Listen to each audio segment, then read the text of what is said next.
राधे राधे सभी को। आज मैं आपके लिए एक बहुत अच्छी जानकारी लेकर आई हूँ। आपने सुना ही होगा, ज़्यादातर सनातन धर्म में ये कहावत कहते भी हैं कि सारे तीर्थ बार बार, गंगा सागर एक बार। तो इससे जुड़ी कथा इस प्रकार है। गंगा नदी का अपना विशेष महत्व है। ये पापों का नाश कर मोक्ष प्रदान करती है और गंगा सागर को बहुत बड़ा तीर्थ भी माना गया है। इसी स्थान पर राजा सगर के 60,000 पुत्रों को मोक्ष प्रदान हुआ था। यहाँ मकर संक्रांति पर बहुत बड़े मेले का आयोजन होता है।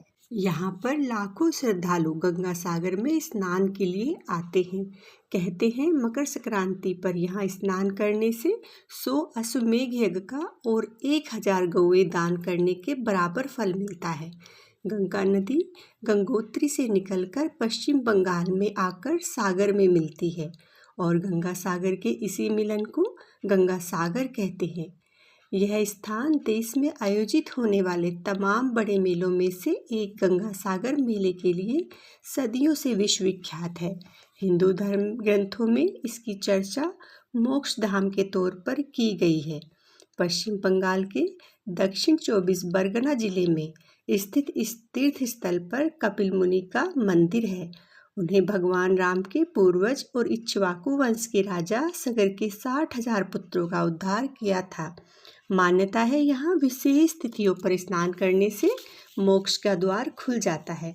मान्यता है कि गंगा सागर की तीर्थ यात्रा सैकड़ों तीर्थ यात्राओं के समान है। हर किसी को यहाँ आने का नसीब नहीं होता। इसकी पुष्टि एक प्रसिद्ध कहावत से हो ही जाती है, जिसमें कहा गया है, सारे तीर्थ बार बार, गंगा सागर एक बार।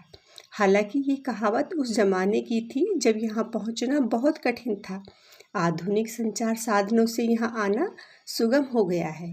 कहते हैं कि ऋषि मुनियों के लिए गृहस्थ आश्रम वर्जित होता है, पर विष्णु जी के कहने पर कपिल मुनि के पिता कंदर्प ऋषि ने गृहस्थ आश्रम में प्रवेश किया था, पर उन्होंने विष्णु भगवान के समक्ष शर्त रखी कि ऐसे में स्वयं विष्णु भगवान को उनके पुत्र रूप में जन्म लेना होगा।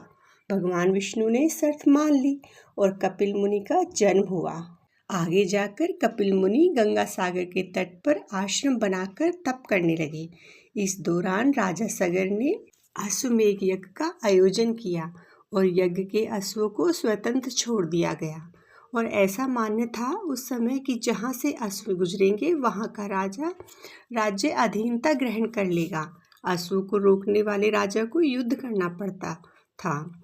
राजा ने अश्वों की रक्षा करने के लिए उनके साथ अपने 60,000 पुत्रों को भेजा था। अचानक यज्ञ के अश्व गायब हो गए और उन्हें खोजने पर अश्व जो है वो कपिल मुनि के आश्रम पर मिले। फलतः सगर पुत्र कपिल मुनि पर क्रोधित हो गए और उन्हें अपशब्द कहने लगे। ऋषि ने क्रोधित होकर उन्हें शाप दिया और अपने नेत्रों की अग्नि से जलाकर भस्म कर दिया। मुनि के शाप के कारण उनकी आत्मा को मुक्ति नहीं मिली। राजा सगर के पुत्र राजा भगीरथ ने कपिल मुनि से क्षमा मांगी और अपने पूर्वजों के मोक्ष का मार्ग बताने की प्रार्थना की। तब कपिल मुनि ने कहा, गंगा जल से तुम्हारे पूर्वजों को मोक्ष मिलेगा। राजा भगीरथ ने बहुत कठिन तपस्या की।